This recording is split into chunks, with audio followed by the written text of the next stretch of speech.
At 6:30 a.m. on June 6, 1944, the doors of hundreds of landing craft dropped open along 50 miles of French coastline, and tens of thousands of young men waded into freezing water under a wall of machine gun fire. Many never made it past the beach. By the end of that single day, over 4,400 Allied soldiers were dead. But by nightfall, the largest seaborne invasion in human history had succeeded in doing what many military planners feared was impossible: establishing a foothold in Nazi-occupied Europe that would ultimately lead to Germany's defeat less than a year later. This is the full story of D-Day, not just the landings themselves, but the years of deception, the impossible logistics, and the razor-thin margins that decided the outcome of the Second World War. By 1944, the war in Europe had reached a critical turning point. Nazi Germany controlled nearly all of continental Europe, from France to the borders of the Soviet Union. In the east, Soviet forces were slowly grinding the German army back after the catastrophic losses at Stalingrad. But Western Allied leaders, the United States, Britain, and Canada, understood that defeating Germany fully required opening a second front in Western Europe, forcing Hitler's forces to fight on multiple sides simultaneously. Planning for what would become Operation Overlord began more than a year in advance, under the command of American General Dwight D. Eisenhower, who was appointed Supreme Allied Commander specifically to coordinate this unprecedented operation. The scale of what needed to be organized was almost incomprehensible. Over 156,000 troops, nearly 5,000 ships, more than 11,000 aircraft, all needing to arrive at precisely the right place, at precisely the right time, without German commanders realizing where or when the invasion would actually occur. Choosing where to land was itself a massive strategic puzzle.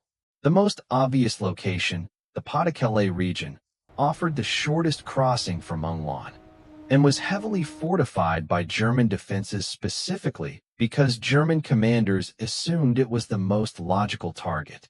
Allied planners instead chose Normandy, further west along the French coast, less heavily defended, but requiring a longer and more dangerous sea crossing. To protect this choice, the Allies launched one of the most elaborate deception campaigns in military history, known as Operation Fortitude. Fake army camps, inflatable tanks, and fabricated radio traffic were used to convince German intelligence that the main invasion force, supposedly led by General George Patton, was massing opposite Calais. The deception worked so effectively that even after the actual Normandy landings began, several German commanders remained convinced for days that it was merely a diversion, and held back critical reinforcements waiting for a second, larger attack that would never come. Weather became the invasion's final, nerve-wracking obstacle. The operation required a specific combination of tides, moonlight, and calm seas, narrowing viable dates to just a handful of days each month. When rough weather threatened the originally planned date of June 5th, Eisenhower faced an agonizing decision, ultimately choosing to delay just 24 hours based on a brief predicted window of improved conditions identified by his meteorological team, a decision that, had it gone wrong, could have delayed the entire invasion by weeks and potentially compromised the secrecy the operation depended on. In the early hours of June 6th, before the seaborne landings even began, thousands of paratroopers from American and British airborne divisions dropped behind enemy lines under cover of darkness, tasked with securing key bridges, crossroads, and artillery positions to prevent German reinforcements from reaching the beaches. Poor visibility and strong winds scattered many paratroopers far from their intended drop zones, creating chaos and confusion. But this scattering also had an unintended benefit, making it far harder for German forces to determine the true scale and location of the airborne assault. As dawn broke, the full invasion fleet came into view off the Normandy coast, the largest naval armada ever assembled, stretching as far as the eye could see. Naval and aerial bombardment began pounding German coastal defenses, though at several landing zones. This bombardment proved less effective than planners had hoped, leaving many fortified positions largely intact as the first landing craft approached the shore. The invasion targeted 5 beaches, codenamed Utah, Omaha, Gold, Juno, and Sword, each assigned to different combinations of American, British, and Canadian forces. At Utah Beach, American forces landed successfully with relatively light resistance, aided partly by strong currents that pushed landing craft away from the most heavily defended sector without troops even realizing the mistake until after they'd already secured a foothold. Omaha Beach told an entirely different story. Heavily fortified with bunkers, artillery, and machine gun positions overlooking the beach from elevated bluffs, Omaha became the single deadliest landing zone of the entire operation. Many landing craft were struck before troops could even disembark. Soldiers who made it into the water often found themselves wading through chest-deep surf under relentless machine gun fire, with little cover across open sand. For several hours, the situation at Omaha teetered on the edge of complete failure.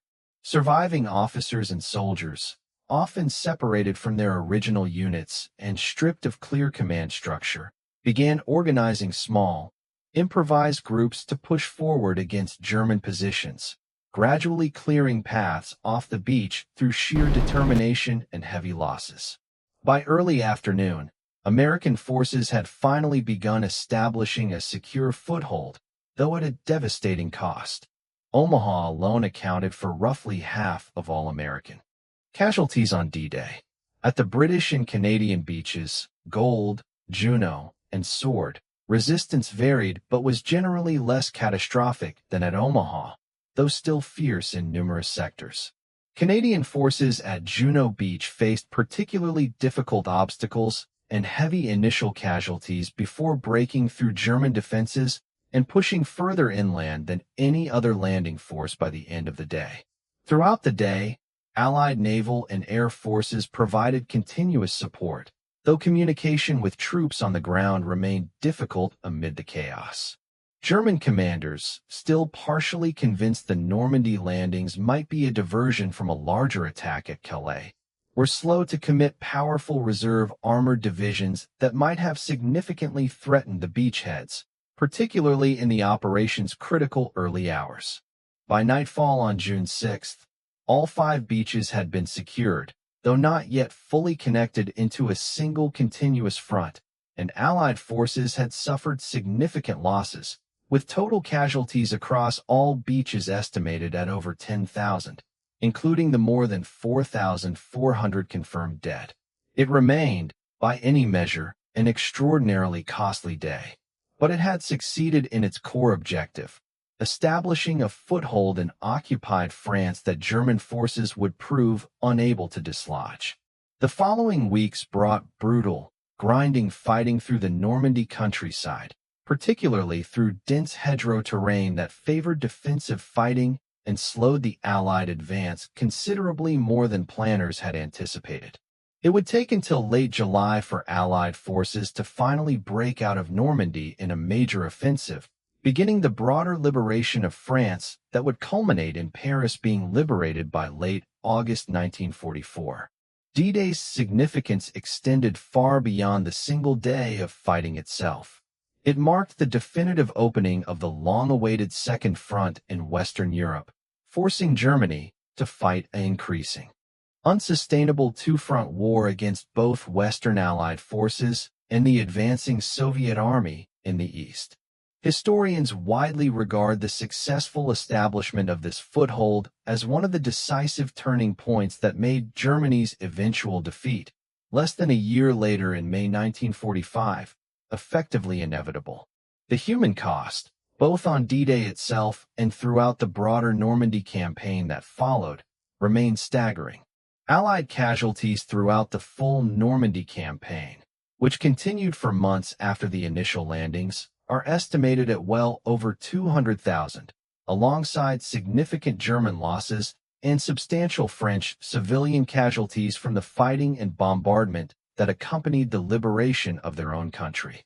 Today, the beaches of Normandy remain preserved as solemn memorials, with vast cemeteries holding the graves of thousands of soldiers who never made it home. Every June, survivors, families, and visitors from around the world gather at these sites to honor those who fought and died there, a ritual of remembrance that has continued for over 8 decades. D-Day endures in historical memory not simply as a military statistic, but as a singular demonstration of coordinated human effort on an almost unimaginable scale. Years of planning, elaborate deception, impossible logistics, and ultimately, the willingness of tens of thousands of ordinary young men to wade into gunfire on a foreign beach for a cause many of them would never live to see completed. The margins on that single morning were razor thin. A different weather decision, a less effective deception campaign, a faster German response at any single beach. Any one of these could have changed the entire outcome. Instead, through a combination of careful planning and extraordinary human sacrifice, the operation succeeded, and the course of the Second World War, and the shape of the modern world that followed it, was permanently altered on a single stretch of French coastline.